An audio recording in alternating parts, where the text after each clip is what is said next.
10वां अध्याय। शुंभवध। मैं मस्तक पर अर्धचंद्र धारण करने वाली शिव शक्ति रूपा भगवती कामेश्वरी का हृदय में चिंतन करता हूँ। वह तपाए हुए सुवर्ण के समान सुंदर है। सूर्य, चंद्रमा और अग्नि ये तीन उनके नेत्र हैं तथा वह अपने मनोहर हाथों में धनुष, बाण, अंकुश, पाश और शूल धारण किए हुए हैं। ऋषि कहते हैं, राजन, अपने प्राणों के समान प्यारे भाई निशुंभ को मारा गया देख तथा सारी सेना का संहार होता जान शुंभ कुपित होकर कहा, दुष्ट दुर्गे, तू बल के अभिमान में आकर झूठ मूठ का घमंड ना दिखा।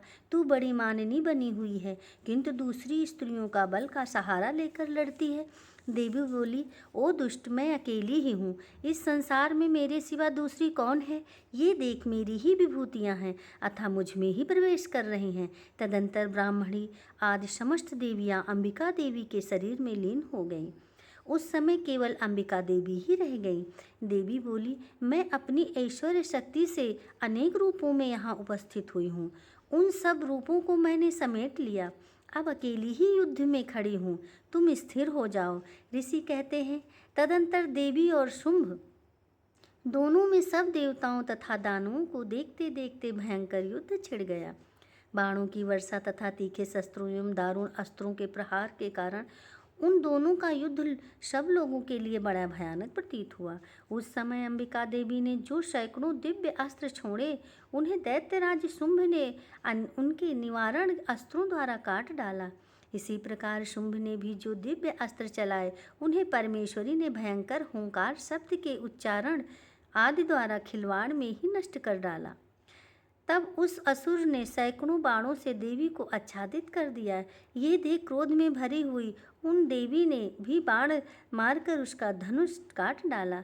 धनुष कट जाने पर भी दैत्यराज ने शक्ति हाथ में ली, किंतु देवी ने चक्र से उसके हाथ की शक्ति को भी काट गिराया। तत्पश्चात दैत्यों के स्वामी शुंभ ने 100 चांद वाली चमकती हुई ढाल और तलवार हाथ में ले उस समय देवी पर धावा किया।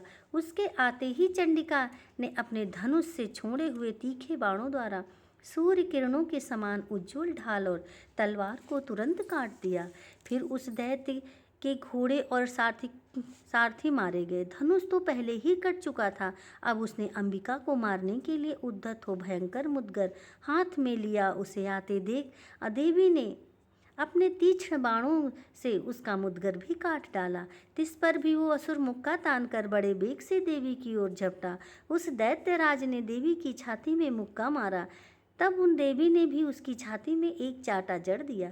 देवी का थप्पड़ खाकर दैत्यराज शुंभ पृथ्वी पर गिर पड़ा, किंतु पुनः सहसा उठ खड़ा हुआ। फिर वो उछला और देवी के ऊपर ले जाकर आकाश में खड़ा हो गया। तब चंडिका देवी आकाश में बिना किसी आधार के शुंभ के साथ युद्ध करने लगी। उस समय दैत्य और चंडिका आकाश में एक दूसरे से लड़ने लगे। उनका यह युद्ध पहले सिद्ध और मुनियों को विस्मय में डालने वाला हुआ। फिर अंबिका ने शुंभ के साथ बहुत देर तक युद्ध करके पश्चात उसे उठका कर घुमाया और पृथ्वी पर पटक दिया। पटके जाने पर पृथ्वी आने के बाद दुष्टात्मा दैत्य पुनः चंडिका का वध करने के लिए उनकी ओर बड़े वेग से दौड़ा। तब समस्त दैत्यों के राजा शुंभ को अपनी ओर आते देख देवी ने त्रिशूल से उसकी छाती छेद कर उसे पृथ्वी पर गिरा दिया। देवी के शूल की धार से घायल होने पर उसके प्राण पखेरु उड़ गए और वो समुद्र, द्वीपों और पर्वतों सहित समूची पृथ्वी को कपाता हुआ भूमि पर गिर पड़ा। तदंतर उस दुरात्मा के मारे जाने पर संपूर्ण जगत प्रसन्न एवं पूर्ण स्वस्थ हो गया। तब आकाश स्वच्छ दिखाई देने लगा। पहले भी जो उल्कापात सूचक मेघ और उल्कापात होते थे, वे सब शांत हो गए तथा उस दैत्य के मारे जाने पर नदियां भी ठीक मार्ग से बहने लगी।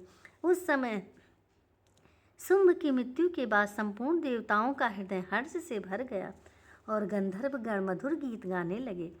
दूसरे गंधर्व बाजे बजाने लगे, अप्सराएं नाचने लगी, पवित्र वायु बहने लगी, सूर्य की प्रभा उत्तम हो गई, अग्निशाला की बुझी हुई आग अपने आप प्रज्वलित हो उठी तथा संपूर्ण दिशाओं के भयंकर शब्द शांत हो गए।